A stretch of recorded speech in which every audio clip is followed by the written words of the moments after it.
प्रकल्पग्रस्तांना जमिनी मिळत नाही आहेत नवी मुंबई आणि रायगडमध्ये. या जमिनीची बाजारभावाची किंमत 50,000 कोटी आहे. सर्व अधिकाऱ्यांनी ही जमीन डिव्हलपरला देण्यात जेव्हा विरोध केला तेव्हा त्यांच्या बदल्या करून फक्त 25 दिवसासाठी संजय शिरसाट यांना सिडकोचं चेअरमन केलं, फक्त हे आदेश काढण्यासाठी.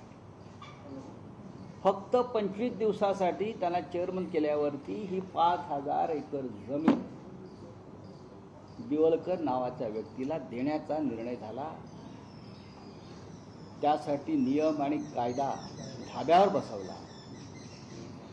साधारण 50,000 कोटीचा हा व्यवहार आहे. याच्यामध्ये संबंधित मंत्री आणि तेव्हाचे सिडकोचे चेअरमन यांना 20,000 कोटीचा मलिदा मिळालेला आहे. लक्षात घ्या, आकडा लक्षात ठेवा, 20,000 कोटीचा. आणि या लुटीतले 10,000 कोटी दिल्लीमध्ये आलेले बॉसला. बॉस आता त्या पक्षाचे बॉस कोण आहेत ते त्यांनी सांगावं. मी माझ्या पत्रात स्पष्ट लिहिलेलं आहे. जेव्हा एक संसद सदस्य एक पत्र लिहितो ते सुद्धा गृहमंत्र्यांना आणि स्पष्ट सांगतो की याची चौकशी नाही, ते ताबडतोब एकनाथ शिंदे संजय शिरसाट यांना मंत्रिमंडळातून बरखास्त करून त्यांच्यावर या भ्रष्टाचाराबद्दल गुन्हे दाखल केले पाहिजे. SITची स्थापना सोडून द्या, गुन्हे दाखल करून हे मनी लॉन्ड्रिंगचं थेट प्रकरण आहे.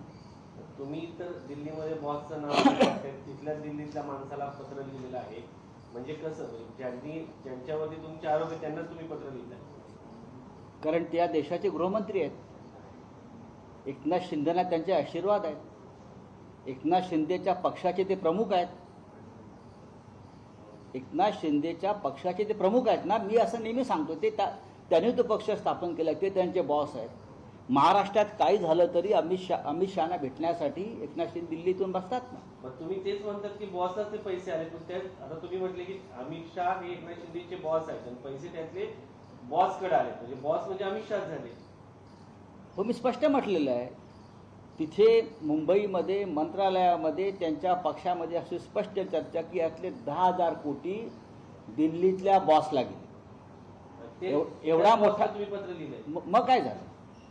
कारण तो गृहमंत्री आहे ना. मी बॉसला पत्र लिहिलं, मी रेकॉर्डवरती आणलेलं आहे. तुम्ही थेट अमित शहावरती पण आरोप करतात की त्यांनी 10,000 कोटी घेतले. ठीक आहे, तसं मी माझ्या पत्रात तसं स्पष्ट म्हटलेलं आहे. 10,000 कोटी दिल्लीमध्ये आलेले आहेत, एवढंच मी सांगितलं आहे. आणि मी अमित शहाना म्हटलेलं आहे की दिल्लीतले बॉस त्याचे तुम्ही आहात असं लोक म्हणतात, त्याच्यामुळे हा थेट आरोप तुमच्यावर होतो.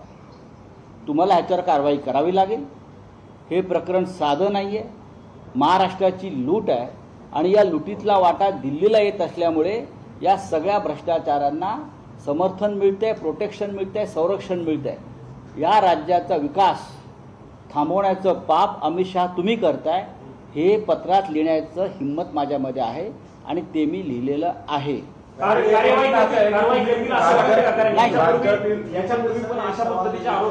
आरोप नाही आहेत, हे बघा, हे सगळे पुरावे आहेत, हे सर्व पुरावे आहेत.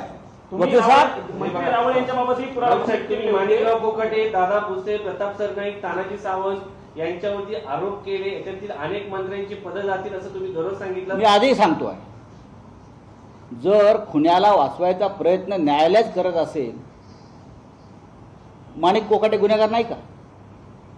माणिक कोकाटे गुन्हेगार आहे. त्याचं फक्त खातं बदललं. ज्याला फाशी व्हायला पाहिजे होती त्याची बदली केली, बरोबर आहे, किंवा त्याला समज देऊन सोडलं. अनेकांना समज देऊन सोडण्याचे प्रकार झालेले. समज देऊन याचं कारण भ्रष्टाचारांना, घोटाळेबाजांना संरक्षण देणारं सरकार महाराष्ट्रात अमित शहांच्या आशीर्वादानं सुरू आहे. ज्यांनी कारवाई करायची ते गृह खातं महाराष्ट्रात आणि देशात हे भारतीय जनता पक्षाकडेच आहे. आणि म्हणून घोटाळेबाजांना हे संरक्षण मिळतं आहे. 50,000 कोटीचा घोटाळा आहे, साधा नाही. देवेंद्र फडणवीस यांना जर पुरावे पाहिजे असतील तर त्यांनी तत्कालीन सिडकोचे अध्यक्ष विजय सिंघल, नाव बरोबर घेतलं आहे? बरोबर. तत्कालीन सिडकोचे हे MD तत्कालीन आणि डिगीकरांना का बदलून जावं लागलं? कारण त्यांनी ह्याच्यावर सही करण्यास नकार दिला. अनिल डिगीकर विजय सिंगल यांनी सुद्धा सही करण्यास नकार दिल्यावर मग आणि नकार दिला नाही त्यावेळी मी सही करणार नाही, सिडकोच्या अध्यक्षांना शिफारस करू द्या.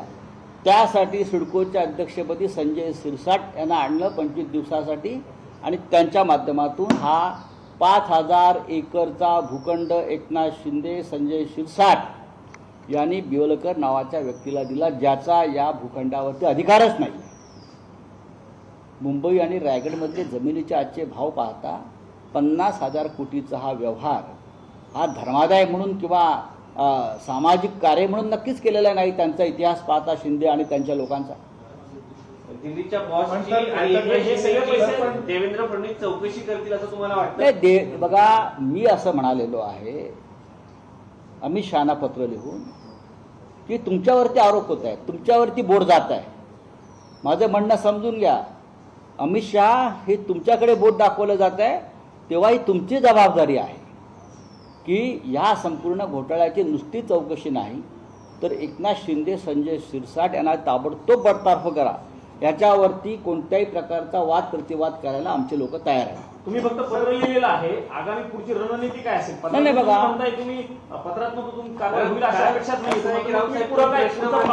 आणि 8 दिवसातून तो मंत्री किंवा तो विषय बाजूला जातो, नवीन अजिबात नाही. हा विषय चालवण्याची जबाबदारी पत्रकारांची नाही का?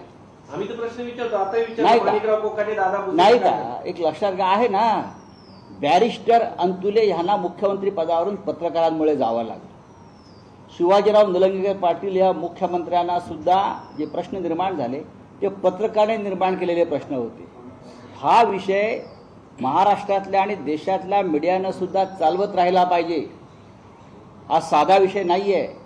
हजारो प्रकल्पग्रस्त नवी मुंबई आणि रायगड भागामध्ये जमिनीच्या तुकड्यासाठी त्यांच्या जमिनी गेलेल्या आहेत, ते रांगेत उभे आहेत, त्यांना जमिनीचा तुकडा मिळत नाही आहे.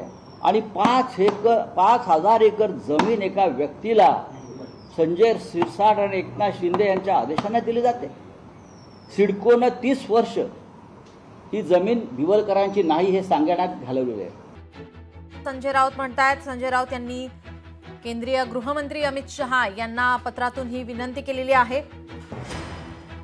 सिडकोमध्ये मोठा घोटाळा झालाय, भ्रष्टाचाराबाबत कारवाईसाठी त्यांनी आता मागणी केली आहे.